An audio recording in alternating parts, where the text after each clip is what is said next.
观众朋友，大家好，欢迎收看天津卫视大型情感节目《爱情保卫战》。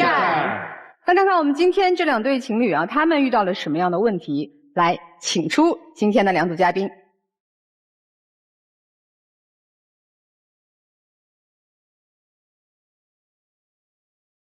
首先要疗愈的是本期第一对情感嘉宾张先生，49岁，来自辽宁，销售；姚女士，43岁，来自辽宁，国企职员。他们究竟遇到了怎样的情感困惑？请给你们目前的婚姻状况打个分。50分吧。自从我和他相识，他的父母就看不上我。结婚这么多年，不管我多努力，他们也看不到我的好。在他们的眼中，永远是别人家的姑爷比我好。现在不知道是不是他的自卑心在作怪，他越来越躲着我们，我就不明白了，难道家里有老虎吗？为什么他这么怕回家？现在我们和他的父母住在一起，在这个家里，我每天是敢怒而不敢言，太压抑了。我真的不知道这种日子我还能坚持多久。哎呀，这老公气的，我看这小片里这眼泪都快气出来了，冒烟儿啊，冒烟了都啊，这气成这样呢？怎么说呢，老师？就是结婚12年了吧，我觉得我就有一种我一直生活在这个水深火热当中。就为什么所有的事儿都针对我呢？我自认为我做的也挺到位，那怎么就偏偏看不上我呢？这不行那不对的。刚才小片说一开始他父母就没看上你是吗？啊，对。老师是这样啊，我先说一下我家庭的一个自身条件。17岁的时候啊，我父亲就因病去世了，然后02年的时候呢，母亲又得了重病，属于卧床不起那种，常年需要有人照顾。当时我就把工作辞掉了，然后一心一意的在家照顾我母亲。到了2005年，母亲不幸，然后也去世了。那在照顾我母亲这3年当中呢，可以说花掉了我家所有的积蓄。然后通过我的一个朋友介绍，认识了我爱人。当时我知道他这个条件，我看的不是他的条件。他家条件好，老师，他家条件可优越了，所以他压根就瞧不上我吗？他妈。哎，是他瞧不上你，还是他妈妈瞧不上你？他妈妈瞧不上我，就极力反对嘛。那咋成的？那不也成了吗？对呀，我妈不也后来不也同意了吗？他是实在拗不过他姑娘，迫不得已同意的。那我妈对你后来不也是挺好的吗？好啥呀？我们俩刚结婚不到1个月，然后有一天我们俩公休，合计就回去看一看老人。然后早上我们就上菜市场买的菜，然后就买的水果，然后就去老两口家了。我岳父开的门，一看我们回来，岳父挺高兴，就把我们迎到这个客厅里了，寻思先唠会儿嗑吧。唠了没2句，我岳母就从里屋出来了，就指着我媳妇说啊，哎，我跟你说件事，这个我昨天下楼看见你那个闺蜜的那个男朋友了，又换台车，还这车漂亮，我估计啊得大几十万吧。我就合计那得了，我这在这坐着也不合适，你说我这唠啥呀？我就合计我自己拿行动来感动他们二老啊，我去做饭去吧。我就拿着水果这个菜，我就上厨房去做饭去了。我忙活了半天，忙活了2、3个小时，做了一桌子菜，对吧？我合计哎这回挺好了，没想到没吃几口呢，这他妈嘴里头这吃的我做的菜。然后这个又开始说上了，哎呀，这个菜我前2天吃了，上那谁家也有这个菜，这个菜是那个他家那个姑爷做的，他家那个姑爷做这个菜做的好啊，那是要味儿有味儿，是要色儿有色儿。哎呀，他姑爷那个厨艺，这好。我妈那个人吧，她就是刀子嘴豆腐心，心直口快那么个人。这不是心直口快，这是有所指的。不是，这都10几年前了嘛。这先生你也知道，当初人家妈就是没同意，这不才结婚1个月的时候，有点风凉话就忍了呗，咱以后看行动不就行了吗？10几年了，怎么还拿出来在这儿又翻来覆去说？不是，他一如既往是这样啊，这让人无法忍受啊。没改观吗？你们没有啊？生孩子了吧？啊，有了，现在有一个6岁的儿子。那就是结婚第几年要的孩子？8年。那8年就光你们俩住一块儿是吧？对。住谁的房子呀？我们家的。老师是这样的，我也有房子啊，就我那个小，因为当我自身条件在这儿嘛，经济条件不允许买大的嘛。那现在跟岳父岳母还是住在一起了？对，就自从我怀孕以后，我父母就一直过来照顾我们和孩子，然后现在就一直在一起住。对，就住了6、7年了哈。对。岳母有没有对你好的时候，好的地方有没有？我妈妈知道她跑销售，冬天在外面的时候特别冷，然后我妈特意给她买了一个羽绒服，而且价格还挺贵的一个名牌。老师，你们不知道这到底是怎么回事？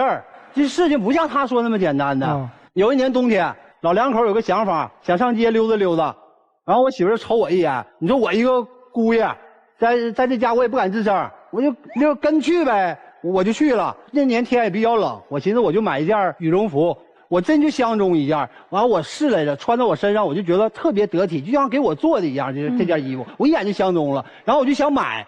这时候呢，我岳母就过来了，走到衣服跟前看一看那个价签，然后转身就走了。我岳母就走到他的跟前，就跟他说了几句，然后不一会儿就是他就过来了，他说这个咱别买了。我妈说这个太便宜了，完了上一个品牌店花了几千块钱给我买了一个。谁出的钱呀？我妈妈。我岳母。但是不是钱的问题，有点伤自尊了。对，这个衣服它穿我身上它不得劲，他们给我选那个穿我身上它不得劲。那你不要不行吗？当时我觉得反正我把这个家的氛围可能是我和谐一点啊。对，因为可能我父亲去世太早了，我太想得到家庭的温暖了，所以要了呗。对，我很在意这个家庭的氛围。你这人你要了就表示感谢，对吧？要不你就别要，就看好的那一面，是吧？还有刚才你说这车嘛，那这不是丈母娘说人别人家姑爷买的车好吗？你奋发图强，咱也提高一下生活质量呢。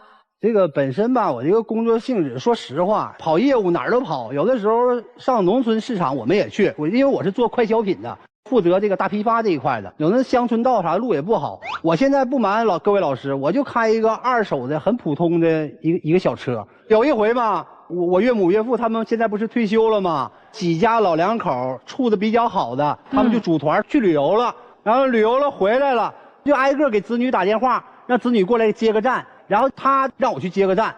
第一呢，属实那天我在跑业务，我在忙，然后最重要的点是打心眼里头不敢去接，因为在一起生活10多年了，我太了解我岳母的人了。最大的特点是啥？就是他特别要面子。你说人家去接站着，管的是儿子姑爷着，人家都开这个小20万以上的车，对吧？然后我开一个二手的很普通的一个小车去接，那不是变相打我岳母脸吗？我就觉得去了比不去后果更严重。行，旅游你不接，那我妈有病呢，有病你都不回来。当时我真的在谈一个客户，我客户这个家离我们家车程开车得1个半小时，人命关天你能等吗？等我回去，那病要严重了，那怎么办？对不对？我当时就跟他说，我说我这在哪儿，我要赶回去得开车得1个半小时。我说你这样，你想办法先把咱妈送到医院去做检查，我把我手头的事儿马上就给她处理完。我说我第一时间奔你那儿去。你那工作比我妈的命都重要。对，你后来去了吗？啊，去了吗？去了。几个小时以后到的？将近2个小时。那我母亲都已经检查完了，她去有什么用啊？根本没有用。您这个就强人所难了。距离就在那里。老师他总是在躲，你知道吗？有一天我下楼扔垃圾吧，他在这个车里坐着，下班不回家。可能跑业务这么多年了吧，算是小小的职业病是啥呢？就是当天的工作完毕以后吧，我会把第2天要拜访的客户列一个单子，我提前做个预热。然后我正在沟通客户呢，正好他下楼扔垃圾，然后这不就看着我了吗？抽个烟，然后在车里头拿电话，这就跟我来劲儿了吗？那你为什么不到家里去做这一个活？哎呀妈呀，老师，你可不知道，还上家里的。有一次，我刚下班回家，来个客户打电话，让我明天提前签那个下个月的协议。我岳母听见了，从里屋就出来了，这是干啥呢？打仗呢？呜嗷的啊！你不知道孩子小吗？那给孩子吓着咋整啊？再说了，那工作的事怎么还在家谈呢？家是谈工作的地方吗？老师，我还敢在家打电话吗？我不上外头打电话，我上哪儿打电话去？这个我真的能够理解，他在这个家真的没有地位。你母亲啊，从一开始可能觉得这小伙子条件不好，就不太接受，听到现在呢，好像也不是特别的接受哈。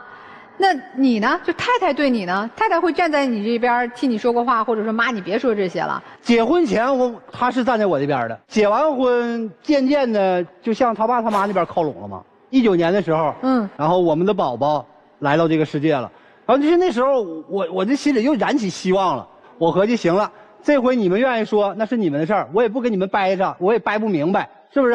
那我把精力重点放到我儿子身上，好好培养孩子。他事与愿违，那不是那样的。那现在我看了，自从我儿子出生以后，我的烦恼反而还加重了，我更压抑了。我儿子那年也就2、3岁吧，小孩爬到沙发上往地下蹦，我怕孩子摔坏了，然后我就说了2遍，让他不要往下蹦。那孩子也不听啊，然后继续爬上去蹦。说实话，我有点生气了，然后我就假装照小屁屁上，我轻轻的就拍了2下，谁知道孩子哇一下就哭了，一转身跑了。跑到那个我岳母那屋去了，这不大一会儿，我岳母和我岳父领着孩子手就出来了。出来了，我岳母这也不问青红皂白呀，那劈头盖脸就冲我来了啊！你那么大个人啊，你打孩子有什么能耐？那么大老爷们有能在外头多挣俩钱啊，就知道在家跟孩子耍横啊！哎呀，扎心呀！咱家那孩子怎么来的，你又不是不知道啊？那结婚8年多都没有，那是我妈拿钱让咱俩做试管才有的这么个孩子。那你说我妈能不心疼吗？你别说我父母心疼，就我都心疼，你咋还我都心疼？那孩子也是我亲生的啊，那难道我不疼吗？这不都是为了孩子让他长点记性吗？教育孩子吗？更何况我也没使劲打呀。哎，这教育孩子吧，你们自己商量。关键是就咱妈哈说了这句话，说你去外边去赚钱去，你别在家横。这句话你觉得说完伤不伤一个男人或者一个父亲、一个丈夫的自尊吗？我觉得我妈只是说有口无心。他只是顺口说的，但是呢，放在他的心里，他就认为很严重。你们整体对孩子的教育就充满了溺爱，就是一般情况下，父母中一个人在教育孩子的时候，其他人是不能插手的，这是一个基本的教育规则。他打孩子是暴力，真的不对。但你的父母难道不是暴力吗？冲出来这么指责，是不是语言暴力？你说呢？但是我妈也不是说因为这一件事儿，还有什么事儿？有一回5一，我想领着全家出去旅游。他死活不去，让我妈我爸怎么想？本来是件好事儿，惹得大家全都不高兴。今天在这儿吧，要是单论这件事儿，我先跟他说声对不起，这是我在他面前撒谎了。其实本身旅游是一件好事儿，大家乐呵呵的，在这个氛围当中，突然有一个你不喜欢的、就横眼竖眼看不上的人跟你在一起玩，你能玩得开心吗？那与其这样，那我还不如就你们去你们的，是吧？然后我就跟他撒了个谎嘛，我说我们不休息嘛。然后我其实有2天的休息时间嘛。然后我这2天呢在家，然后自己调整心态。就你这情况，我觉得你应该离婚了呀。就是好像自己待着比和家里人待着舒服多了。不是老师，他自己想出个办法来，人家跟我商量了，要买个学区房。澳门新葡京娱乐城998860.com。线上最刺激的老虎机游戏，超高赔率，永不枯燥，每天数百万奖金池，轻松爆，一次旋转，暴富人生，立即加入，迎接你的幸运爆奖时刻。澳门新葡京娱乐城998860.com。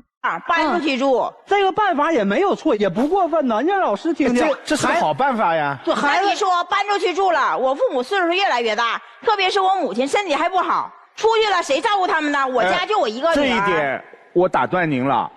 因为他在这个家处处难受的时候，肯定是这个家出问题了。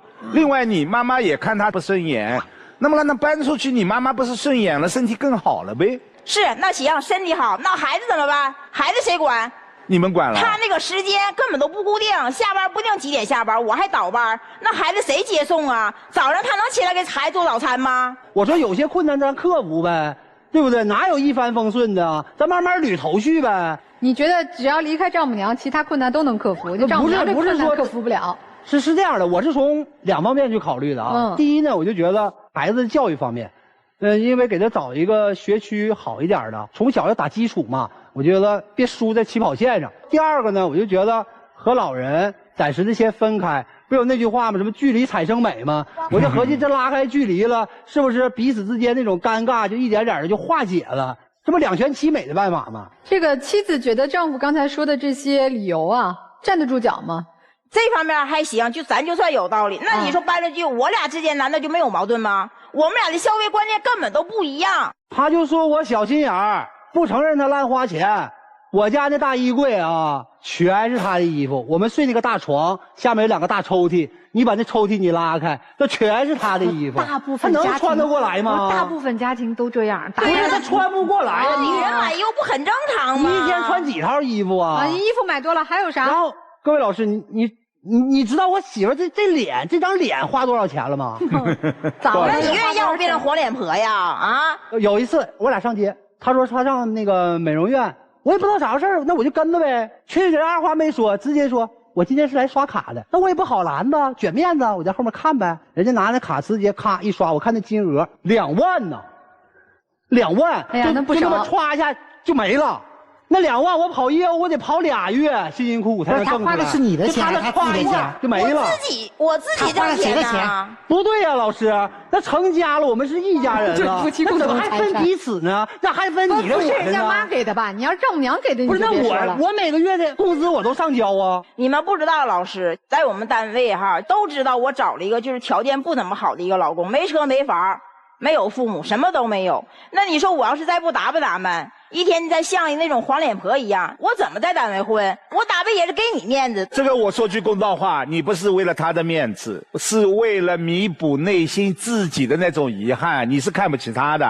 哎呀，于老师这个说到点儿上了。你嫁给他的时候，那个时候觉得你还是挺看得上他的，觉得不重要什么钱呀什么的啊。这过着过着，发现跟别人家一比吧，跟同事家一看吧，闺蜜家车呀什么的，我觉得你现在和你妈是一头的，也有点儿。他现在就是他妈，看不上你，他就是年轻时候的他妈，是吧？特别你现在看不上你老公，这是你老公最不舒服，因为他从头上知道我丈母娘看不上我，但我媳妇儿爱我，混着混着连媳妇儿也看不上我了，很快孩子也看不上他。是啊，以后孩子会看不起这个父亲的，真难受。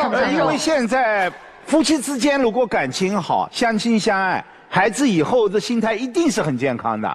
如果说等到孩子看到自己的父亲在这个家被2个女人折腾的一点地位没，以后他自己家里他根本感觉不到自己哪一件事情做的是可以荣耀一下的、炫耀一下的，甚至是被尊重的。我问一下，就13年的婚姻，你和自己的丈母娘吵过架吗？有过2回，本身就是这么大个事儿，然后最后就变成西瓜那么大。举一个例子，就是你真吵起来什么事儿？有一回哈，那是个夏天，那天也不知道怎么的，孩子晚上就不爱睡觉，眼瞅着快10点了吧，他说他想吃冰棍儿，我岳父就听见了，就一下从沙发就蹦起来了，啊，跑到那个冰箱就翻个冰箱给孩子找冰棍儿，找了一溜4-3招没找着，马上换上衣服就噔噔噔下楼上超市去给买去了。但是我在旁边看着。我也不敢吱声啊，然后我就走到他面前，小声跟他说：“你看，孩子吃那么多凉的，对孩子身体不好。马上孩子就要睡觉了，睡觉前你再吃那么多凉的，是不是对孩子身体不好？”也没错。然后他怎么说的？那吃个冰棍又能怎么的？天热，谁家孩子不吃冰棍？至于那么小题大做吗？然后接下来我就有点绷不住气了嘛。我说：“你们这难道是对孩子好吗？”然后我岳母，我俩就拌了几句嘴，对。哎呀，所以这家里边这是挺憋屈的。关键是你妻子现在确实没有站在你这边啊，而且刚才这个丈夫也提出说，不行，咱搬到学区房分开住一住哈。这个想法，妻子有点动摇，愿意听听丈夫的吗？我就怕搬到那个学区房以后，我们俩之间还有矛盾。你让他承诺你，允许让你花钱，允许让你买衣服，你觉得怎么样？那对我爸我妈也得好。那是我觉得，经常看看去。我觉得就是每周可以去跟你爸妈住2天。对啊，如果说分开住了以后，他和自己的岳父岳母的关系可能都会改变的。就是他说距离产生一点，这是真的。问问我们小年轻吧啊，你有什么感想呀？我觉得大姐应该多跟父母去沟通一下，然后去当一个调解者啊，不应该总是有什么事情都去怪男方。所以他们俩的问题谁大一些？我觉得这边可能女方要大一点。我觉得就大哥的问题啊，那人家岳母对他有意见，那肯定是他对他女儿不够好呗。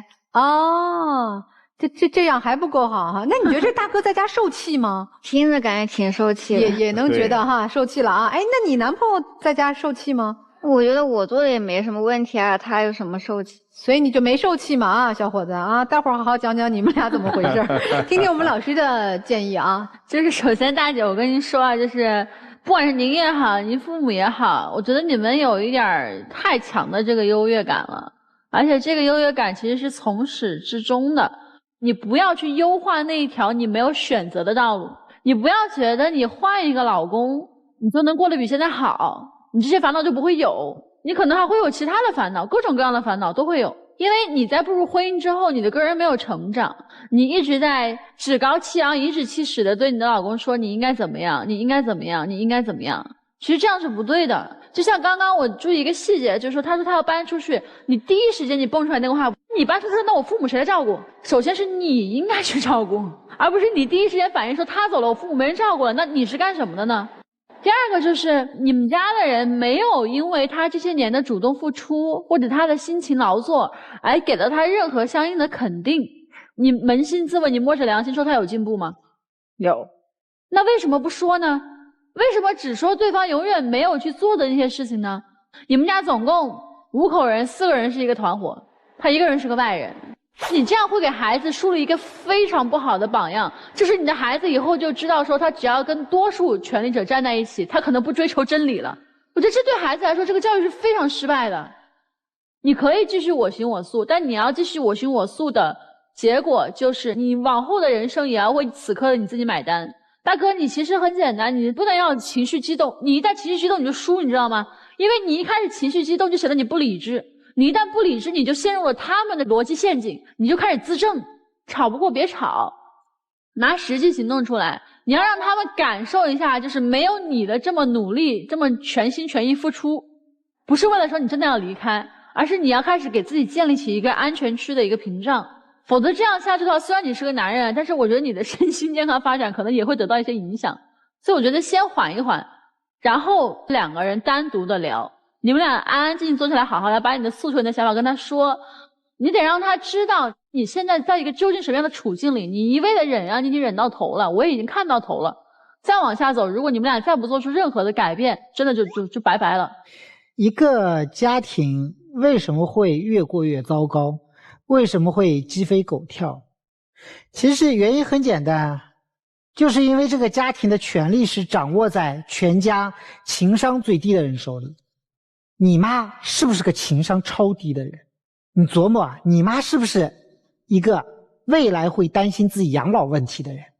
而这位先生恰好是一个父母都已经不在了，他自己是没有任何父母辈的养老压力的，而且他在父母生病的时候衣不解带照顾了他妈多年，又有照顾老人经验的这么一个人，他是不是你妈养老的最好人选？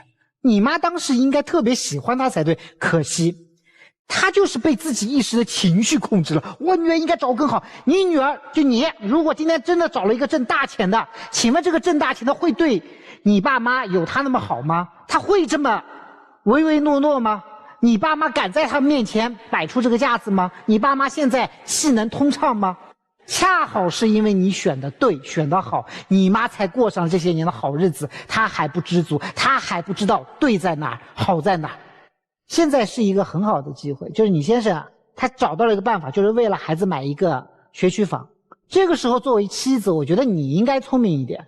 这样的老公，如果你觉得他是一个可以托付终身，甚至于他会将来会来照顾你们的人，我觉得你应该聪明一点，就把你们这个小家给独立出去，让你们2个人去共同的去抚养一个孩子，不要让你妈她的思维、她的观念再来影响你们的孩子。这是一方面。第二方面，至于能不能照顾老人这件事儿，我觉得他和你妈常年住在一起，他产生的逆反导致他以后不会照顾你爸妈。但是真的分开了，他出于内心的责任感、感激之心，他反而会照顾你爸妈。人的心理啊，他过头了之后，他会扭曲，会变形。你不能再让他这么扭曲变形下去了，你一定要给他空间。他的空间越多，他忘了你妈曾经对他说的那些事儿，反而他对你妈会产生一些感激之情。第三个，我觉得先生你就做到一件事，未来就宠老婆，就是我的消费观只作用于我身上，人只要自己消费得起，不影响你们家庭最主要的财政，也就是对孩子的财政不影响，你就让他消费。你把他给哄好了，他是不是也会安安分分来跟你过日子？核心家庭是3口之家，就你们2个人加一个孩子是核心家庭，你父母和你的那个核心家庭已经成为过去式了。所以啊，我是比较建议你们搬出来的，但是呢，也不能一下子全搬出来，每周2到3天回去跟父母住一住，我觉得一定要有这个过渡期，不然老人心里啊也一下子接受不了，孩子心里也一下接受不了。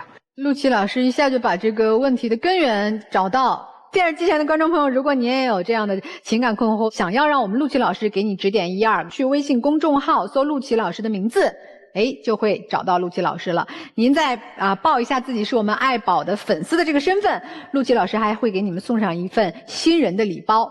真的，我觉得陆琪老师都说完整了，但我还得给女生啊，我得给你再加码，让你真正重视到现在问题的严重性。在这个家里边，连儿子吃个冰激凌你都做不了主，人家没人看得上你丈母娘那话刀子一样说出就出来了，你回到家都不想进家门，在楼下得抽根烟，人家全家去旅行，你能逃就逃，都不愿意参与。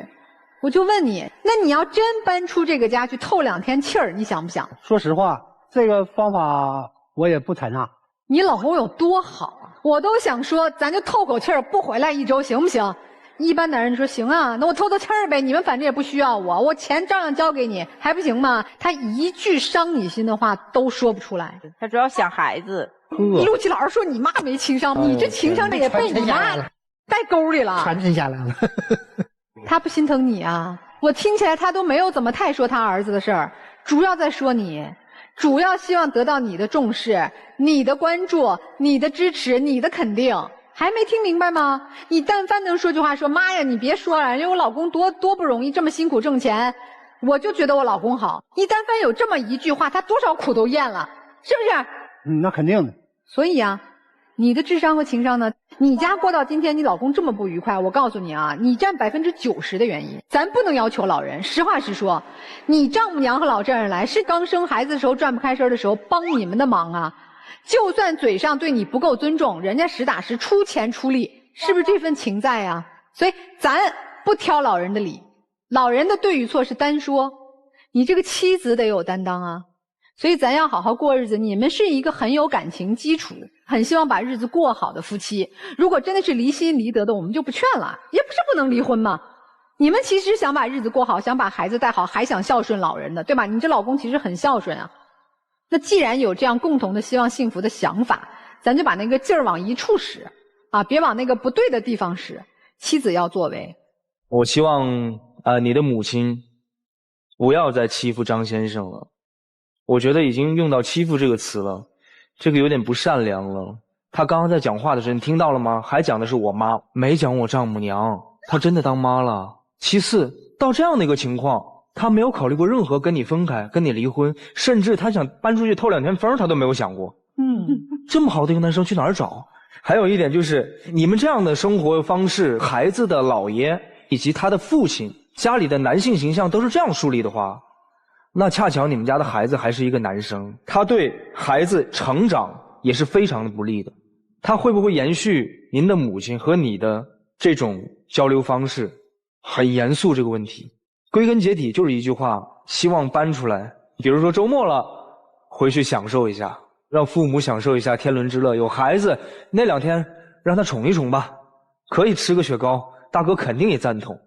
但是1、2、3、4、5的时候，你们过你们自己的小日子，我觉得这是最好的解决方式。你看这个男人在你们家，他找不到自己的位置，在这个家，这个男人根本没有办法去做一个堂堂正正扬眉吐气的男人。这种寄人篱下，我们无法感同身受。我刚才为什么问13年的婚姻，你敢和岳母家里吵几次架？屈指可数2、3次。这就说明他一直在这个家努力着、挣扎着，想好好过。他根本没有想说我要逃离这一个家。但是如果你们家这样的情况，我们可以电视机前征求观众的意见，有几个男人受不了？至少我投票受不了。我也受不了，没有办法过啊。另外，我认为你们家存在的矛盾困局钥匙并不是在你父母手里，而是在你手里。